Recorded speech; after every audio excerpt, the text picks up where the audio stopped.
Ça fait quand même un an finalement de défaite. Alors pourquoi vous continuez? Parce que justement, tant qu'on est en défaite, il faut continuer jusqu'à la victoire. Vous n'êtes pas un peu désespéré de la situation? Le gouvernement a un petit peu misé là-dessus. Pas du tout. Il faut avoir confiance et se dire qu'on est parti pour travailler dans la durée. Parce que ce qui va être très long. Il ne suffit pas de dire on veut gagner, il faut convaincre les gens. Et maintenant, c'est la chose la plus difficile. Jusqu'à présent, on s'est indigné, on a manifesté, on s'est opposé. Mais maintenant, il va falloir faire le plus difficile, c'est-à-dire qu'il va falloir convaincre. Pourquoi est-ce si difficile de convaincre les gens? Parce qu'on peut pas violer les consciences. Il faut expliquer. Difficile, expliquer, c'est long.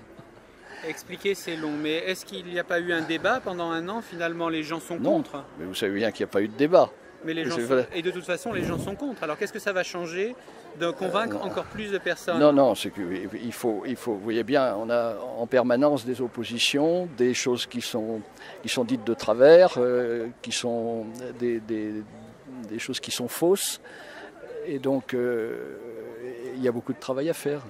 Vous pensez que c'est une sorte de combat constant pour la vérité ou pour, Bien sûr, oui. Au-delà de la loi Taubira, est-ce que vous pensez qu'il y a d'autres revendications qui doivent se faire jour? Bien sûr que c'est au-delà de la loi Taubira, c'est tout ce qui concerne la vie. La vie depuis la conception jusqu'à la mort. Et là, il y a encore beaucoup de sujets qui malheureusement vont être abordés certainement par ce gouvernement. Est-ce que vous pensez être défendu actuellement par un parti politique en particulier? Absolument pas.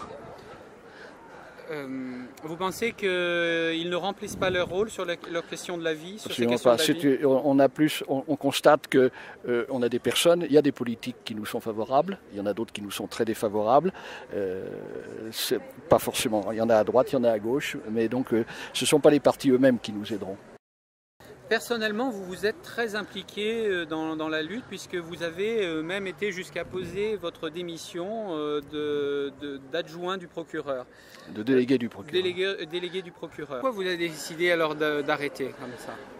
J'ai décidé d'arrêter d'abord parce que je trouvais pas très correct la façon dont la justice s'était comportée à Paris, notamment avec l'affaire de Nicolas.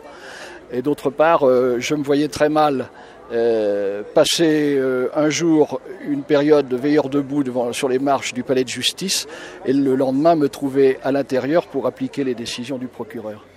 Et cette affaire de Nicolas, elle vous a particulièrement choqué? Bien sûr. Qu'est-ce qui vous a choqué dans cette histoire?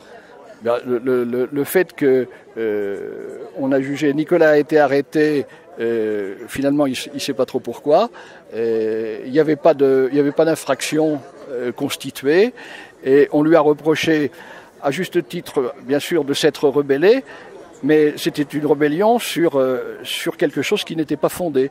Donc logiquement les magistrats n'auraient pas dû sanctionner. D'accord. Comment vous voyez l'avenir du mouvement?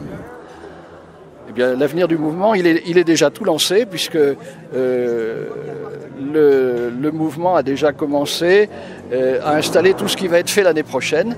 Et donc, il y a beaucoup de choses de prévues et le mouvement n'est pas prêt de s'arrêter.